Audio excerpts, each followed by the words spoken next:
They got TenZ, a lot of excitement and obviously ability and people looking forward to seeing how his career develops. Everyone that interacted with him kind of knew he had the skill to be a professional player, even from the early ages. It wasn't initially supported. People that are like older, they don't really understand like the gaming world, they don't understand the gaming space. He's had a lot of hardships. He didn't really have a very traditional upbringing, so he would keep things to himself. They isolated the Flames. This is disastrous for Cloud9. Surely not like this. Mixed with 1 versus 5. It's not going to happen. It's not easy for a 16-year-old kid to read all those comments and internalize it and have thick skin. Being someone like him where you have hundreds of thousands of people always following you and always rooting you on or also hating on you if you're doing bad, it's tough. One of the things that we lose sight of sometimes is that these players are not just players, they're humans. He's an incredibly talented guy, he's very passionate, but I can see that it's a lot for him sometimes to compete and work through every part of his life. It didn't feel like he had the resources to be set up for success. And what was that, 3 and 15 in opening kills? It's unlike him. Nothing I watched with regards to his duelist play made me think that he's going to be a top tier duelist in the next year. It just doesn't seem likely. I do think that I'm not able to perform up to the level that people expect, especially when I'm not in the right headspace. This roster, they struggle so much and their comps are all over the place. The players did not even look remotely comfortable. But who keeps pushing through after some goes wrong? TenZ is that type of guy.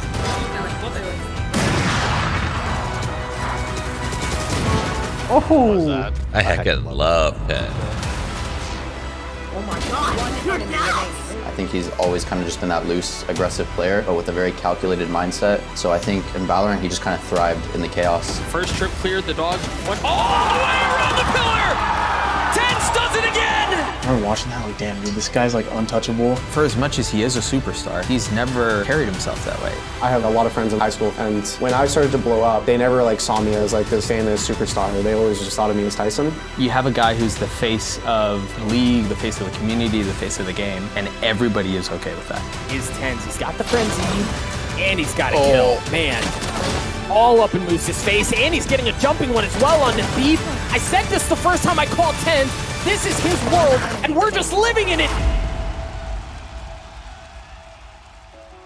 I grew up in Nanaimo, British Columbia. It's a little small island, and honestly, not really much there to do. I kind of come from like a family of gamers, especially on my dad's side. Like my grandma plays games, my dad plays games, all my uncles play games, so it kind of came naturally to me. When he's young, he's very quiet and very listen. He not talk back or like, you know, very sweet, and he not like talkative. We try him everything and play sport. We go to play badminton, but he just play 1 or twice and he quit. And his parents try him into baseball, and he start piano lesson. He doesn't like it. He doesn't like camping, and he doesn't like the outside. He just like home. And when he play games, he's happy. I think the competitive nature was always there. And I think it came from this rivalry where like I would only see him every summer. And no matter what game he was into at that time, he would always try to challenge me in it. His dad, myself, and one other uncle was really big in Counter-Strike. And obviously he sees his dad play, so he would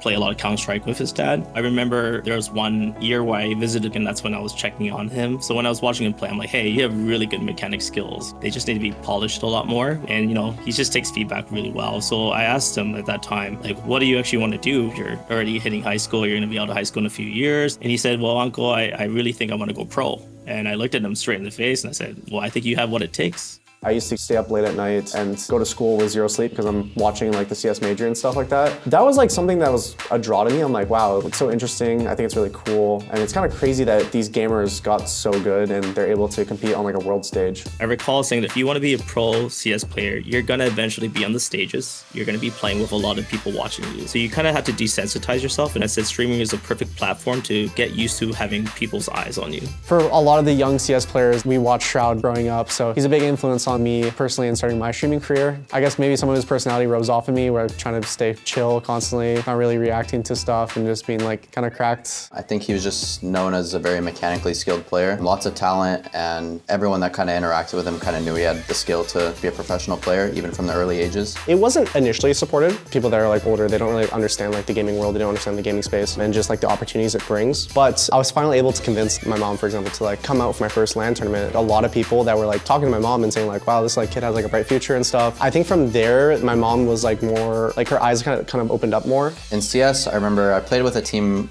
with him very briefly, but I just remember like his mom used to yell at him in the mic, like making him eat. Can you go? Can you go? Stop looking at chat. You're literally playing for content. Go, please. No, but seriously, that's I'm way trying to. too loud. No, it isn't.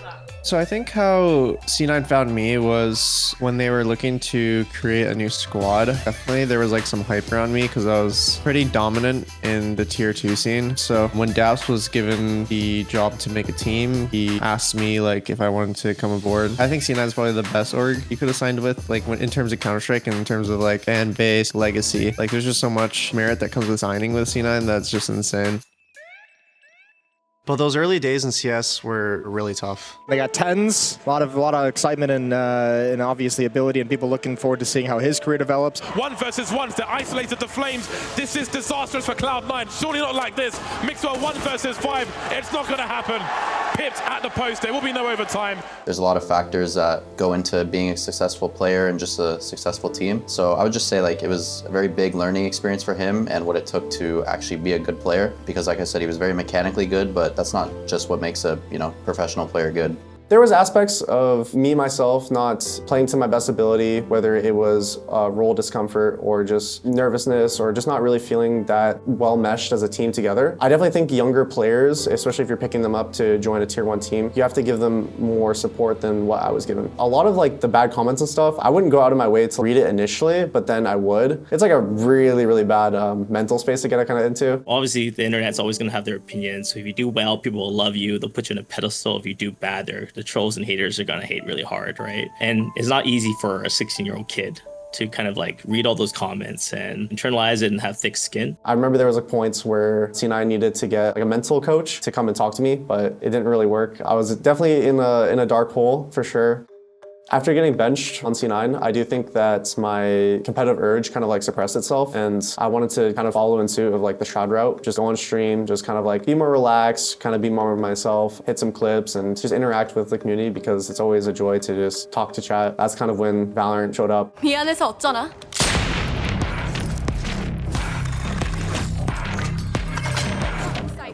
He's left side. Last player standing. One enemy remaining. Wow. I noticed a lot of people that also switched from CS as well. They kind of treated Valorant as CS with abilities. I kind of went into the game with just a fresh mindset where I was like, I'm going to play Valorant as Valorant. I am able to kind of look at a game for what it is rather than like chasing the ideas from like a different game. And one thing I noticed about Valorant was it's a lot more kind of like arcadey in a sense where I could be jumping around, run shooting and stuff. I could like get some random kills.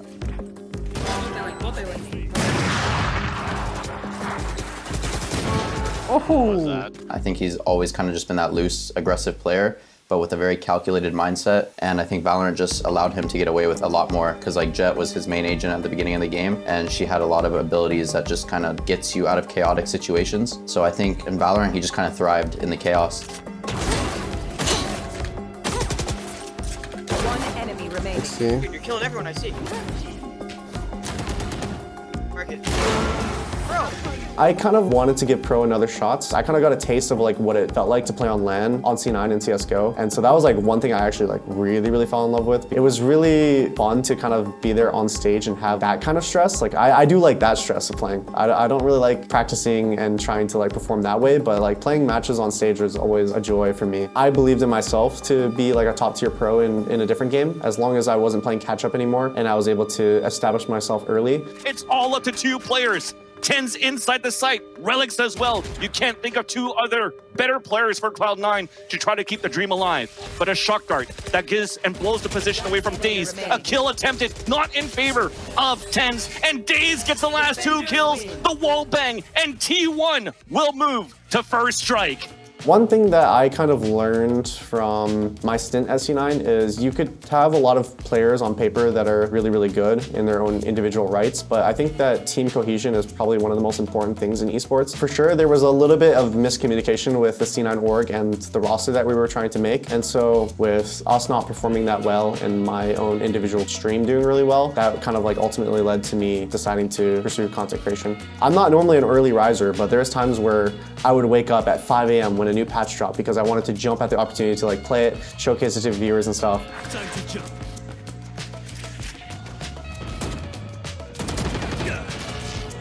Oh my god! One enemy remaining. From my first initial time stepping down, I was just kind of waiting for my moment. I wanted to see what opportunities presented itself, and then I would kind of decide from there. I didn't expect to just be like fully retired from there and just focus on content creation because the game is still young and new, and I wanted to be a part of it developing still. I was just chilling one day. I don't think I was streaming, but I got a Twitter DM message from Shaz, and it was, yo, we need a sub. You down to sub? And I said, yeah, I'm down. And then the rest is history with that. Is TenZ. He's got the frenzy, and he's got a kill. Man, all up in Moose's face, and he's getting a jumping one as well on the beef.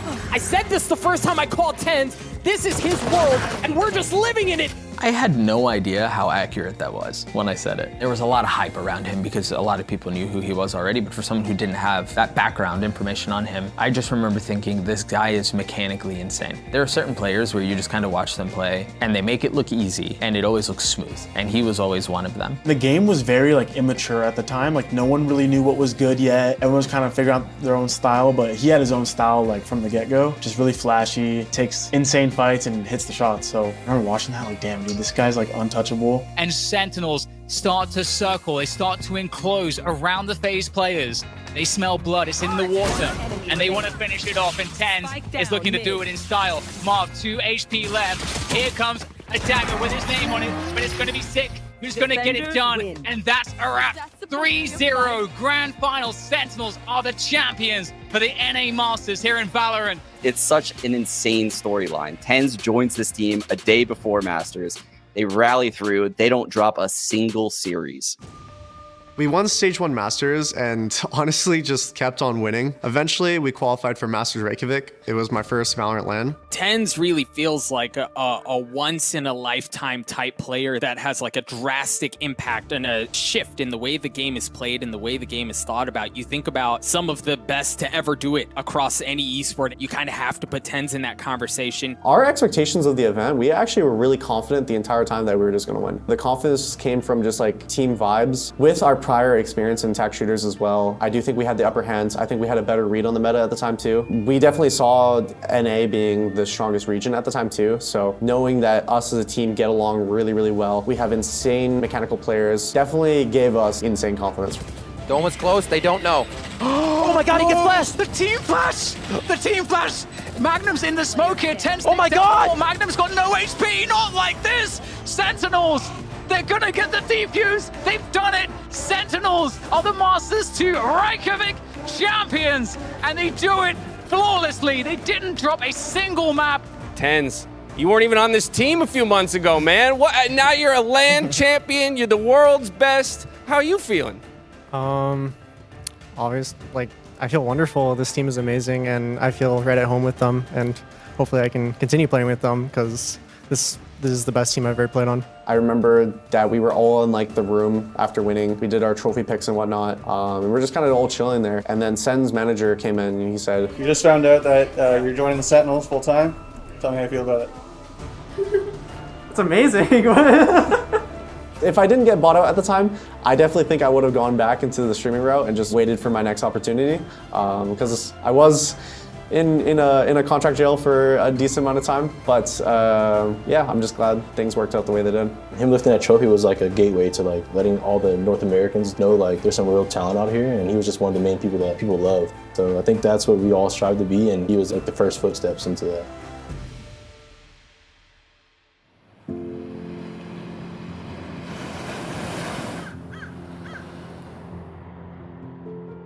TenZ as a person, I feel like everyone kind of knows, but he's very wholesome. He's very easy to get along with. He's funny, he's personable. He's just overall a good human. As much stardom as he has, how much popularity and all that stuff that goes into it, he's still a down-to-earth individual, and I think it's very rare. I played Red with you a couple of times, but it's so nice. Oh, shit. Was I tilted?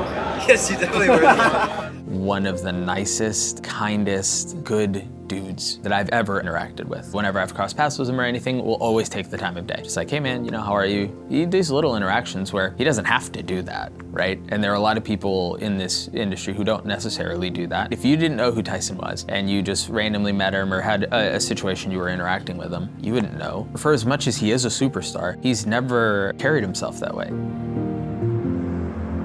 I have like a lot of friends in like high school, for example, and when I started to blow up, they never like saw me as like this famous superstar. They always just thought of me as Tyson. And so moments like that where my friends are treating me the same, my family's treating me the same, and I kind of live by my golden rule of treating others the way you want to be treated. Hey guys, this is Tarek from NA Ranked Q. I just wanted to ask Shazam, do you heckin' love TenZ? Not just I heckin' love TenZ. I just have to say, I heckin' love TenZ. I heckin' love TenZ. I think it is unique to have a player that is so widely loved by the community, where you have a guy who's the face of the league, the face of the community, the face of the game, and everybody is okay with that. After Reykjavík, though, things started to fall apart. And it all comes down to this, 12 to 11, one team beckoning for greatness, and they're gonna flash in! No way! No way! Destroys 3 through the smoke! Heartbreak now for Sentinels, as it's all down to Dapper and Sick. Sick fighting with everything, but it is not enough! As Dapper now in the 1v3. Dapper, it's your time to shine right about now. It's all on you, buddy, surrounded on all fronts. It's over! It's done with! Crew against all of our expectations, against all odds, send Sentinels home! And there are only 3 players, make that 2, standing between the guard and a 13-1 win on Icebox and a 2-0 sweep of Sentinels in the opening round of this playoff tournament. And as quickly as it started, it ended. Now only 2 players left alive for Sentinels. This could be it. This could be the finale. Dapper left alone. It's version 1 who are going to be knocking out the former Reykjavík champions. I do think that I'm not able to perform up to the level that people expect, especially when I'm not in the right headspace. They've got TenZ on the flank. Tom's ready for it, not again. Sam once again at a shot to get the best of TenZ, and he does! Re-establishing control on the site with so much before them. Energy with so many tools at their disposal. Artists trying to put them away. Second in this 1v3 turned into nothing. A statement made from NRG. It didn't feel like he had the resources to be set up for success. And what was that, 3 and 15 in opening kills? It's unlike him. Yeah, he had so many first deaths in that half. It was definitely in my mind to kind of do like a bigger break. I was sick physically. I was not really in the best spot mentally. So overall, like my team's like, here, take a break, clear your headspace, do whatever you need to do, like come back when you want. But when I came back from the break, it was still tough. Spike planted. 2 versus 3 to save everything. Dash is there, Flash is there, and so it's a crosshair placement. Drop down to the floor to smoke, again to hide his footing. TenZ out to the open, he can't hit the shot. Is left at the Sassy, cannot claim it. 13-4, the series is done, and Sentinels are out of LCQ. Nothing I watched with regards to his duelist play made me think that he's going to be a top tier duelist in the next year. It just doesn't seem likely. I think being on a team or being a player with a large amount of fan base, I think it's obviously a double-edged sword, because passionate fans, they'll express both extreme positives and extreme negatives at the same time. Obviously, being someone like him where you have hundreds of thousands of people always following you and always rooting you on, or also hating on you if you're doing bad, it's tough. He can get hurt like emotionally, like very easily, and he can bottle it up, and he keeps it to himself a lot, I'd say. I think it stems from his childhood too. He's had a lot of hardships. He didn't really have a very traditional upbringing. It's like homes-wise, he was with his mom, his dad, and also like my mom, where he spent a lot of time with me. So I think he already kind of adopted a lot of like coping mechanisms to adapt to different situations, and he generally is reserved, so he would keep things to himself. So I think when things get very hard for him, it definitely impacts him. But he has his own way of like getting space for himself, internalizing it, and then finding a way to kind of adapt and like grow from it. So I think the role swap originally happened when Hankara got moved over to the bench and Zelsis became one of our starters. And then Zach, he had this dark theory. He said I would be insane on Omen. You can tell that it was a very transitionary period, and I think not just developing and switching over to Smokes, but also finding his role on the team and what he does from an interpersonal dynamic, I think is hard. You have to value your life a lot compared to maybe duelists that I was playing before. And so obviously you can be put on the side of the map a lot more. You can be a lot less in the action. Kaplan also said that I would have a lot more ability to be creative and unleash my potential on Omen. And this timing over on B Garage, it's hard to read. Zest a little bit ahead of his teammates though. This is all set up for Buzz. He's able to catch 1 kill and he can't find it onto TenZ. 1v1 near health for TenZ as well. Oh, from the shadows for the mind games. He goes a little bit far, but Stacks, he has no idea. He has to check every corner. He has to wait for the peek out. And now he knows, and now it's going to be TenZ finding the head. Switching roles as a Valorant pro, especially once you're established, is a risk. And it's a bit scary. I know for myself, like I've been maining smokes like my whole career. And if someone told me like tomorrow I gotta play duelist, for example, I'd be like kind of shook. And that's why it's so special when you see a guy like TenZ who used to play only duelist and the super flashy like entry get-in character now go into something more supportive. And it looks like he was still built for it. For him to navigate through everything that he did and still push, in my opinion, some of these agents to their limits, it's just a testament to, again, the type of player that he is. First trip cleared, the dog went all the way around the pillar! TenZ does it again! Intent on OT, but can they counter? No! TenZ with 4, second gets the last! After we won kickoff and we were going into Masters Madrid, it was kind of the same feeling that I had in Iceland before, where I came into the tournament just thinking we would win, or thinking we had a really good chance of winning. TenZ and Zekken, who set up for us. Smoke's going to go up. Paranoia's going to go through as well. This could be a clash here. Let's see who gets the drop on him, and actually, it's going to be Heretics to draw first blood, but TenZ answers back, and perfectly so! Welcome back to the international stage, TenZ. We bloody missed you. But no still, way! Oh, he's still going! What? This man is out of this world! But things got a lot harder in the bracket. And it's Sassy to look to punish. John QT gets it half, but they're both extremely low. The time is running out, and now it's gone! History for Korean Valorant as TenZ 13-3 Sentinels, an absolute demolition of America's #1. After we lost to TenZ, we had to play against PaperX in the lower bracket, but I was still confident. There's so much going on now.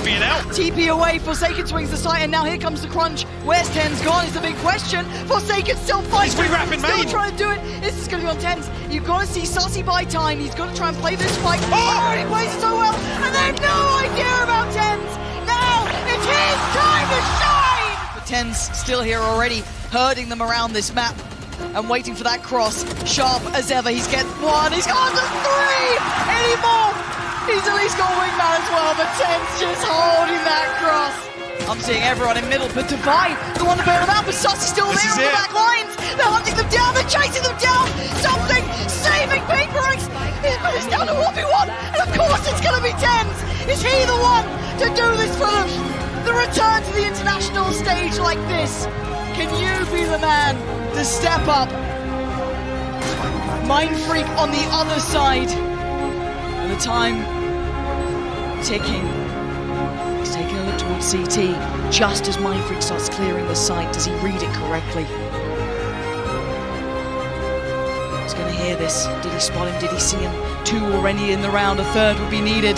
He's creeping closer. Mindfreak's not stopping. He's got to check. And he does! Sentinels are going to the grand finals!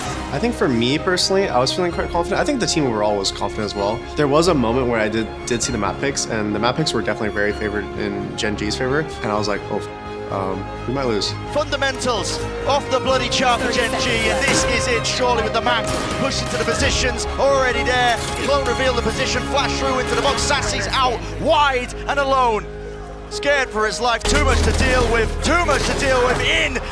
TenZ lead the charge here in our grand finals of Madrid, taking map 1. Not willing to give up that space, but finally here, Mazaus is out in the open still. The kill found, 2v2, running and gunning to just retreat and cover that section. Now the defuse, Meteor sticking all the way. Spray down, half earned, but that will be it. Sentinels, even it up, 1-2-1. Sassy be given anything? He just doesn't expect them coming from spawn. No, there's no way you expect this, and this could be it. This should be it. The map done and dusted. TenZ edge ever closer. Forces it out. The first wave of the util. All the flashes flying through, and so do the bullets. Lakia. A lot to overcome, a lot to do, and it's just impossible. Map 5 is on the cards. We split the first 4 maps with TenZ in the grand finals. It all came down to Icebox. Icebox. Can we put that part in there? Fuck Icebox, this map sucks. This is it, the precipice. The line has been drawn and Sentinels willing to cross it. And this will be them as an org, as players, as individuals, etching themselves in the history books. But now Thrash clears through, that's entertainment! Takes the drops down, but he's fallen prey to it. Hunted down up to Lakia. He's called for the reinforcements, but this is it. It's a brutal scenario. They're picked to pieces. Thread unraveled. Sentinels can feel it. Pressure mounting. TenZ stacking, but they will topple. They will fall. The rifles are too good. Caron, from rank to rookie to tier 1 play, left to stew. Pacific's hopes and dreams laid on his shoulders. TenZ's hopes and dreams laid on his shoulders. But how much can one man do? First one found, second one not there. It's over. Sentinels City, here to play, here to stay. And history has been made. Honestly, it's just an amazing experience getting to do it with these guys here, being able to lift it once again, and of course, a big shout out to the amazing audience here in Madrid, Spain. Appreciate all the fans of Sentinels, and thank you to my family. So it's not really easy to say, but I am retiring from competitive play. At the end of the year, I decided it was a good run. I felt like I was ready to retire. Welcome to my home. Oh.